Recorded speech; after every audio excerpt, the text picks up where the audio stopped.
Welcome to Antiques Academy at Burwood Hall in Tennessee. This exercise is about learning history through the research of our collectibles and found treasures. Imagine being a young woman in the 18th century and early 19th century and spending hours engraving copper plates to make art. And when the book is published, you are known only as Mrs. Griffith. And in all the references, you're just Mrs. Griffith. In this exercise, we're going to look at her art and also see if we can research on the internet and find any clues to who Mrs. Griffith was.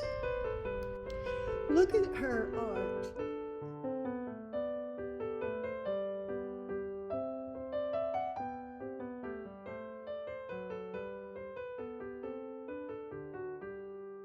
Look at her art, at the engravings of the birds, and then look at the art by John Audubon, who's famous for his Birds of America. You have to wonder if Audubon studied the work being done by Mrs. Griffith and the book published by Mr. Shaw. The timing of Audubon's work is coincidental. In 1809, Aves was published in London, and the book features many engravings of birds done by Mrs. Griffiths. The author of the book was George Shaw. In 1810, the next year, Audubon meets ornithologist Alexander Wilson. You have to wonder if Wilson perhaps was aware of the work being done by Mr. Shaw. After several failed business attempts and a bankruptcy, in 1820, Audubon decides to publish a bird's book, the greatest bird's book ever.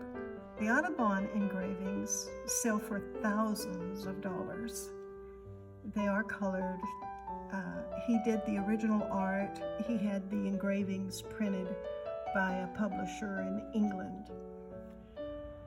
I continued to search, and guess what?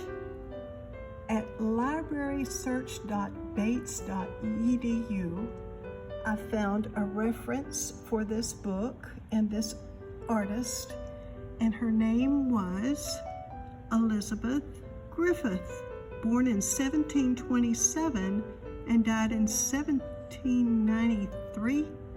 So she must have done these engravings long before Shaw published or began publishing his book. Fortunately, there is a link attached to her name, so we might be able to find out more about Elizabeth Griffith, the engraver. In The School for Rakes, a comedy, as it's performed at the Theatre Royal in Drury Lane, the author is Elizabeth Griffith. It was written in 1769. So she was an author, a translator, and she could do engravings. The engraving on the left is an 1809 print from Shaw's book, Aves. The engraving was done by Mrs. Griffith. The engraving on the right is a colorized engraving of a painting done by Audubon later than 1809. Even though Elizabeth Griffith was not credited with her full name in Aves 1809 for the work that she had done, and obviously she did the work prior to 1809 because she passed away in 1793. And I don't know why the author Shaw would have old engravings of Elizabeth Griffith, other than maybe he had been working on this idea for years prior to 1809. But there is a history of Elizabeth Griffith at the National Portrait Gallery website, along with two engraved portraits of her, one young, one older, and she's listed as an Irish dramatist, fiction writer, essayist, actress, and we know that she's also an engraver and a translator. Let's take a closer look at the title page of Shaw's book and one of the pages engraved by Mrs. Griffith to see if we can find more clues to explain how Shaw would be using an engraving by Mrs. Griffith in his 1809 publication after her death in 1797.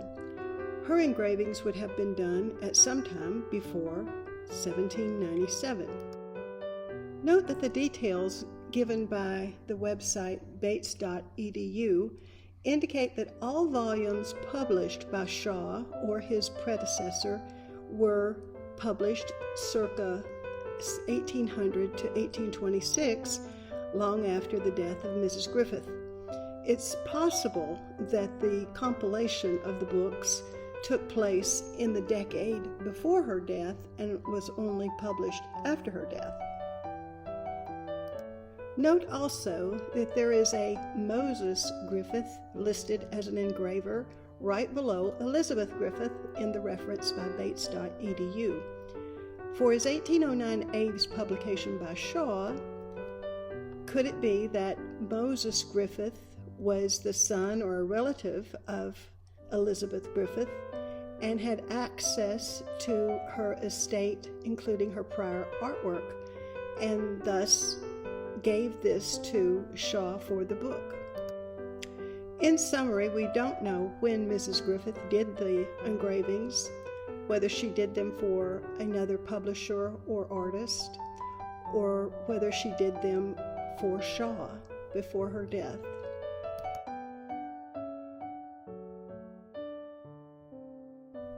Look below the engraving of the vulture. It says, "Crested black vulture from Edwards." Who is Edwards? Let's Google the title of the engraving and Edwards and see what we find. This image, crested or coped black vulture and black and white Indian snake, was originally drawn and engraved by and for George Edwards. George Edwards was an artist who was born in 1694 and died in 1773. And he's known as one of the pioneers of natural history documentation and is known as the father of British ornithology. His A Natural History of Birds, published in London in 1743 through 1751, was produced almost single-handedly. Edwards not only wrote the text for the book, but also made the drawings, etched the plates, and hand-colored the prints to be bound in each volume. Since he etched his own plates and made his own engravings, I don't think Mrs. Griffith worked for Edwards as his engraver. Edwards died in 1773, and at this time we don't know what year Mrs. Edwards engraved her copy of Edwards' vulture picture.